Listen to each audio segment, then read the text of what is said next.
Hey, beautiful people. Welcome to my channel, Being a Carer with me, Kes.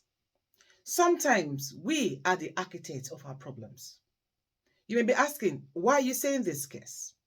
Recently, I have received messages via my Gmail account or Instagram account from, people saying to me that, their employers, attitude changed towards them after they sent an email.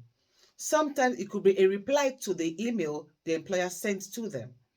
And I'm like, okay, can I have a copy of that email? Can you send it to my Gmail account or Instagram page? And then when they do, when I have a look at this email, and I am like, seriously? And I usually ask this question, who is the employer? Is it you or them? And they're like, it is them. And I'm like, the email you just sent that I've just read is very harsh, is in some cases very rude. And I'm like, if you were the employer and your employee sends you this kind of email, what would be your reaction? Would you throw a party for them? Or would you react the way they are reacting to you? And most of the time I get, oh, it's not exactly very good. Now, one thing I have learned from my husband and from my boss is that never write an email when you're upset. Never write an email when you are angry. You take a deep breath. You walk away from your desk. You come back. You take yourself outside of yourself. Be as objective. And again, minding your language, your words, and the tone of the email. You write it, you read it at least 3 times before you send it to employer. So in this video, I will be explaining to us how to write an email to your boss. It doesn't matter if you're a carer or whatever position you hold, or profession rather, because sometimes the words we use and we say, the impression we give, sometimes, or should I say in most cases, tend to come back to bite us in the behind.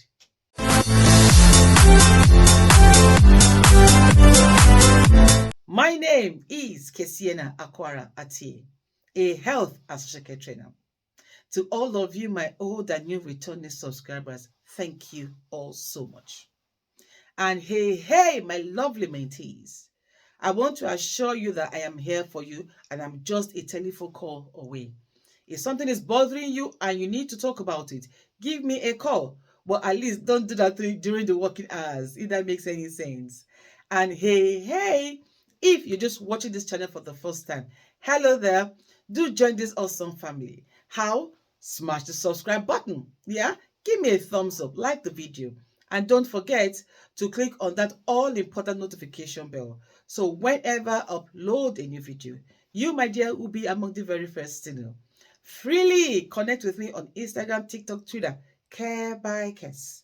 And I will most definitely, I'll see you there. All right, so let's get into today's topic. Emails could be sent, or replied to addressing things like annual leave days, false accusations at work, coming late to work, and all of that. But for the purpose of this video, we'll be addressing majorly what I have seen, which is annual leave days and maybe coming late to work, for instance. So let's say you applied, for annual leave days, and your employer sent you an email saying to you that your application for those days you have asked for have been declined. How do you write your email back? Do you write it like this? One example, or the first example rather. Dear Jane, for instance, I just received your email telling me that you have, cancelled my application for the said annual leave days I have applied for. I really am not happy about this development and I would like those days, granted to me for the purposes I have mentioned. Thank you. And you sign off. Now, what do you think your employer will do after seeing your reply to that email? Or after seeing your reply, rather, to the email they sent you saying that they have declined your request? What do you think will happen? Now, instead of writing the first example I've just given, why don't you think about it and write this one I'm about to give? Dear Jane, hope this email finds you well. I do appreciate the enormity of the job you have to do. I do appreciate the fact that you are juggling so much and so many things at the same time. And I also do appreciate the reason why you might have, rejected my application, my early application rather, for the days I have stipulated I wanted as my annual leave days. I have asked for those days in compliance or in accordance with the company rule, which is to give a month's notice before applying or requesting for annual leave days, which I have done. I have asked for those days to help me, urgently fix many things in my family or to go and attend to my health. I love my job, and I want to keep performing at my optimum. And that is why I'm seeking that you please have a rethink of your decision. How does that sound? And then you end with thank you in anticipation of a favorable reconsideration of my request. Have a lovely day. You sign off. Now, which of those two do you prefer? Another example could be you were involved in an incident and you received an email from your boss asking you to explain what happened. There is no need to get all worried up and everything. There's no need for you to see it as a vendetta on you, someone trying to set you up or stuff like that. No, don't ever think the worst when you get an email asking you to explain an incident that happened. All you need to do is sit down, take a deep breath, and address it. Again, watch your words. Watch the tone of your words. Do not blame anybody. Be as objective as you can whilst you are explaining to your boss what happened. Try to explain everything in a sequential manner. And like I said previously, appeal to their human and their better side. And how you can do that is the choice of words you use and the tone. And of course, your opening. So you can email thus.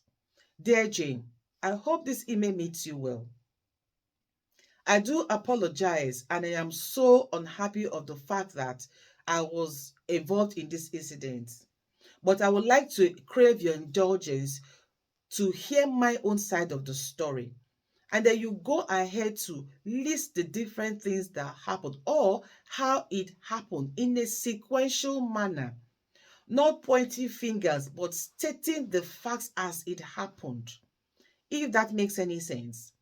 And then you can end with, if by reason of my action, all this happened, I am honestly and deeply sorry or apologetic about it. And I promise not allow it to happen again. If at any point in time I am stuck and I need some guidance, I will come to you for that. I do apologize again for whatever inconvenience this might have cost you. Thank you for your understanding. Have a lovely day, and then you sign off, if that makes any sense. I don't think any employer reading this kind of email will be angry. If you understand what I'm saying. Because listen, they are all human beings. We're all human beings. I don't think anybody will set out intentionally to harm anybody, to hurt anybody, or get anybody into any kind of trouble. I don't think. That's me thinking. I don't think so. But does that in any way say that everybody's like me? No.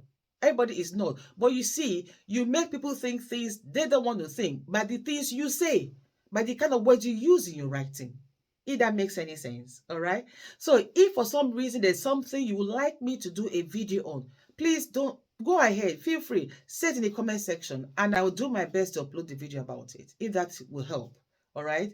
And so until I see you in my next video, always remember this, everybody. Never you forget that no matter what the matter is, you matter so much more. Au revoir.